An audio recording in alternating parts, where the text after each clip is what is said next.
So how can young people be supported to exit homelessness permanently? Yeah, that's a good question. That's a complicated one. Well, it's sort of one of these ones that's sort of easy and complicated, I think. You know, Certainly the first step is improving access to affordable housing, like I said, right? Homelessness is kind of one of those problems where the solution is simple in a way, right? That if people have access to housing that's sort of tailored to their needs, then then the problem is kind of solved. I mean, that's obviously much harder to do in practice, or we've had trouble as a society figuring out how to do that in practice. So I don't mean to kind of minimize it, but we do kind of know the answer in a way.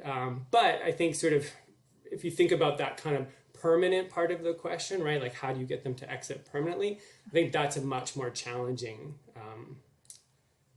issue. I mean, a lot of the research that I've been doing over the last few years has been on this question of how do young people exit homelessness. And one of the things that we find is that getting them into housing is obviously the first necessary step, but it's actually surprisingly hard to keep them there. There's just a lot of sort of challenges there. So one of the issues that you run into is young people are often, when they're renting, because of some of the income challenges and being young, they end up renting at the sort of very bottom end of the housing market. You have mold issues and flooding issues and exploitive or abusive landlords, or maybe you're renting, you got to sort of get a whole bunch of roommates together, and often those roommates might be people you met in the shelter system who are often, also kind of working out some stuff and transitioning and managing substance use and things like that. And so, conflicts arise, issues come up, a person, that you're renting with doesn't want to pay rent or something along those lines. And then the whole thing kind of falls apart. And then I think sort of one of the things we're sort of also sort of recognizing now with the challenges of exiting homelessness permanently is that young people basically have almost no safety net, right? So for example, if I had any trouble with my housing, I could call some friends or I could call my parents and, I'd have a place to stay and I could stay there and kind of get my feet under me again. And I could sort of then kind of move up from that point. But when you have folks who are young and a lot of challenges and they've kind of worked really hard to get to this basic stability stage, if they kind of hit some impact, if there's something happens, that roommate kind of messes up or they get in a fight with their partner, their romantic partner, they can end up sort of kind of tumbling all the way back down, back into the shelter,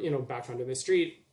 And then it's just that sort of slow climb back up, which, just takes time and takes energy and all the while sort of you might be accumulating traumas and accumulating stress and accumulating mental health challenges or physical issues. And so it can just kind of end up being a bit of a pile on or a bit of a trap that can form. So I think that's one of those things. And so, you certainly need that sort of affordable housing, but then you need sort of some additional supports to kind of help be that safety net or provide that safety net for young people and help them kind of navigate something that might be kind of brand new for them, right? If you're young and you're this might be your first apartment or, your kind of first real apartment, you've done some bouncing around, but this is your first real place. There's a lot of skills that don't sort of necessarily come naturally.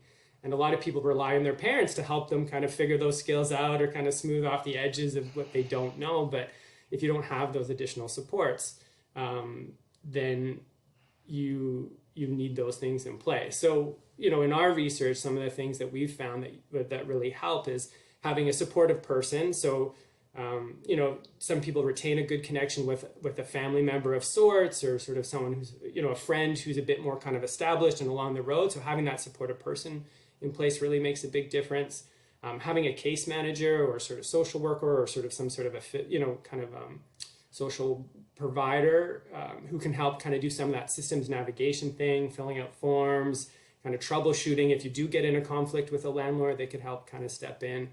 And I think all of that really helps that kind of basic stability stage. But then sort of getting to that permanent part, there's that sort of challenge, that additional challenge for young people that they have their sort of whole life ahead of them, right? So then how do you kind of get beyond that basic stability? And that's one thing that we found in our research was that you had these young people, you could get them into housing, but then they just kind of end up, unfortunately, sort of stuck there, right? They're kind of paying the rent through, through a social assistance of some sort, maybe a disability program or some sort of welfare program, but they're having trouble kind of getting into that next phase of life for all of these kind of complicated reasons. And so so I think we need some supports in place that kind of help them kind of get onto that next phase. So whether that's bridging from, educational bridging supports, right? Sort of programs that help kind of ease young people, either get them sort of through their high school so they can move on to post-secondary, or sort of if they have their high school,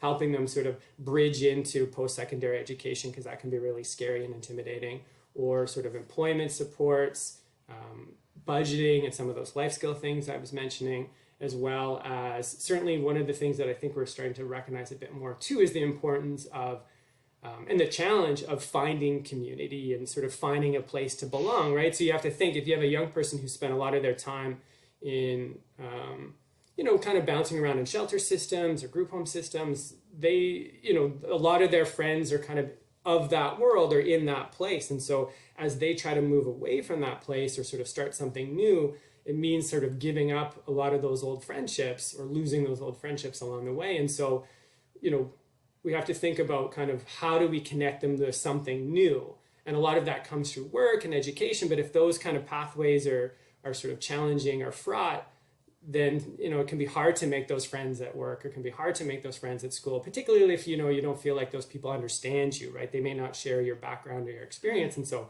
how are you meant to sort of connect with them if they don't even know where you're coming from? So, and I think that one is that sort of community and that belonging piece, I think, is a bit more elusive.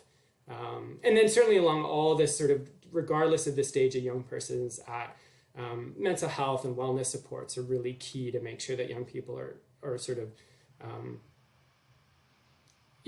are kind of in a place where they're sort of they have the energy to take on some of these really big challenges and have the support to manage the stresses and strains that come with it. Thank you. I can't help but think about how often we see primarily adults that are transitioning out of shelter systems. They get their place and everything seems like, it's ready to kind of just take off. And then there's like a tenant takeover, right? So you end up with, this person who isn't able to, for various reasons, able to kind of get away from perhaps those negative influences, and those people kind of follow them. And before you know it, that person that was sheltered for a moment or is on the lease is kind of pushed back out of that tenancy and then back into the shelter system. So I can imagine that it would be so much more hard for youth to kind of stand their ground and feel like this is my place, right? Like this is I've worked hard for this and that sort of thing. So thanks for touching on the community piece. I feel like that really ties into a lot of those things.